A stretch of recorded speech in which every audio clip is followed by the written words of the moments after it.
Hello everyone and welcome back to the second episode of Diamond Dudes Doubles. Hope you guys enjoyed the previous episode about me having a lot of mishaps with my very own haircutting skills, but also the fact that I was able to secure a job just a few hours later as well with a bald head. So today's episode brings you to a time where it was about my second year of university, and obviously being probably a 19-year-old back then, only 2 years ago mind you, I discovered the world of alcohol pretty heavily. More often than not, I was either buying drinks just because I wanted to drink after a long week at uni, dealing with probably 3 classes throughout the week, or the fact that either my mates had a get-together just for some drinks, there was birthday parties, uni events, you know, the list goes on.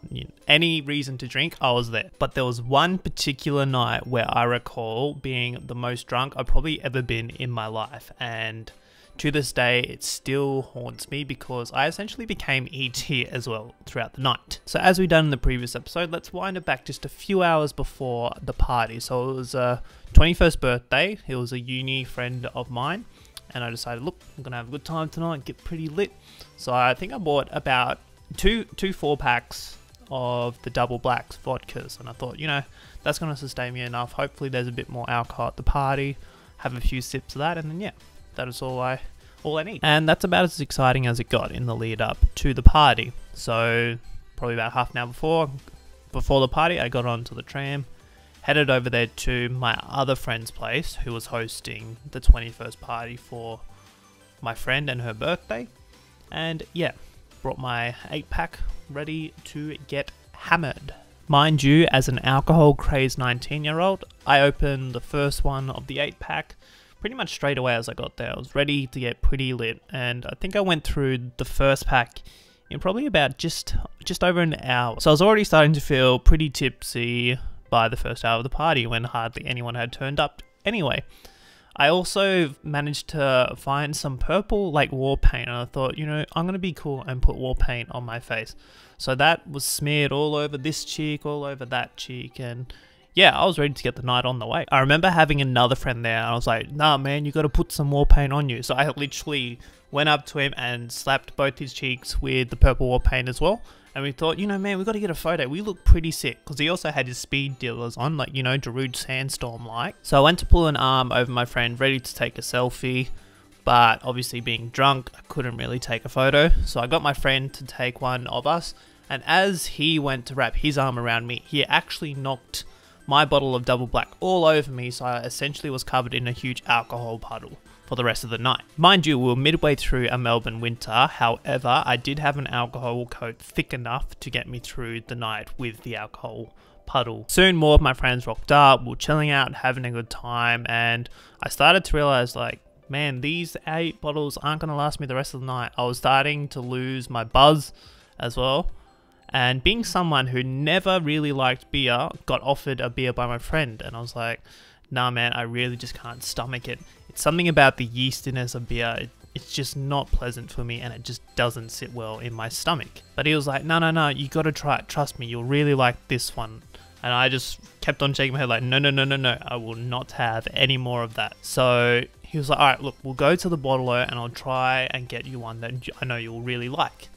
And silly me being half intoxicated, I was like, yeah, sure, let's go. I'll hopefully find one that I'll drink. So walking to the bottle-o, that was about probably 500 meters away from the house. Wasn't too much of a walk. And along the way, we actually got asked by these 15-year-olds like, oh man, can you get us some cruises for us? We want to have a really good time tonight. My friend and I, we couldn't stop laughing at the fact that these guys wanted to get lit off of cruises, and being good moral citizens, we're like, no, we cannot buy you underagers any alcohol. So we just continued to walk on to the bottle-o. Coming back to think of it now, I really missed out on the chance to score myself like, what, $50 cash in hand.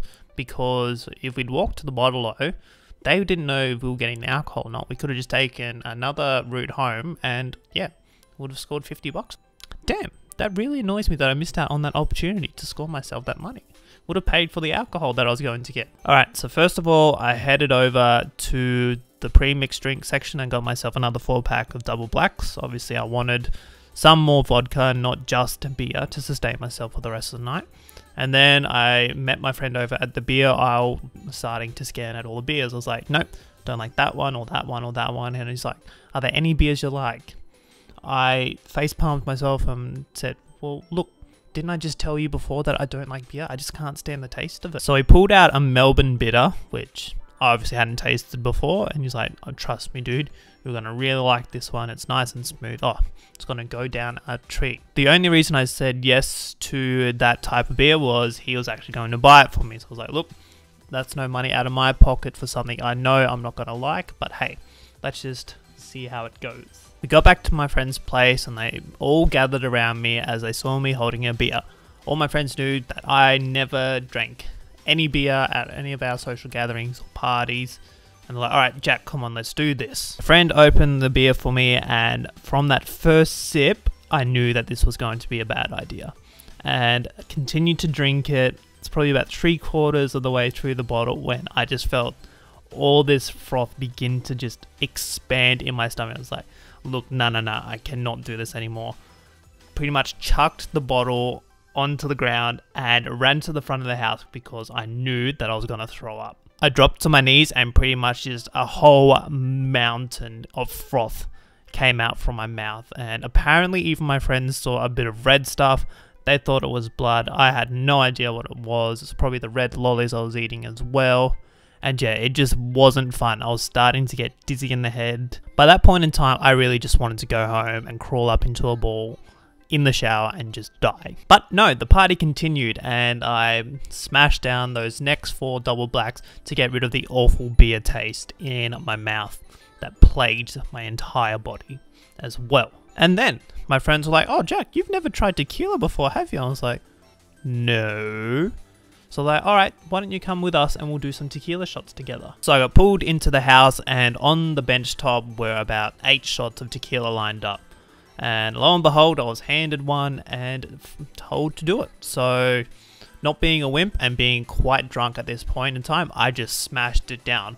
Next thing you know, I peg the shot glass across the room and it shatters all over the floor. Also saw that there were still a couple tequila shots left and no one had touched them. So I literally just picked them up and just downed them one by one straight away. No regrets. By that point in time, my friends essentially put me off tap. They're like, nope, he's way too drunk, get him outside, otherwise he's going to throw up all over the place again. By this point, my alcohol coat, although so drunk, was no longer in effect. So I was literally wrapped up in my hoodie and 3 other towels, sitting on a blanket in my friend's backyard, just totally and utterly out of this world, pretty much like E.T. So that is the tale of the time I myself turned into the real life E.T. That is gonna do it for today's episode of Diamond Dude's Diaries. I know I said doubles in the intro before, I'm sorry. Leave a like and a comment if you guys did enjoy the video, and I will see you guys in the next episode.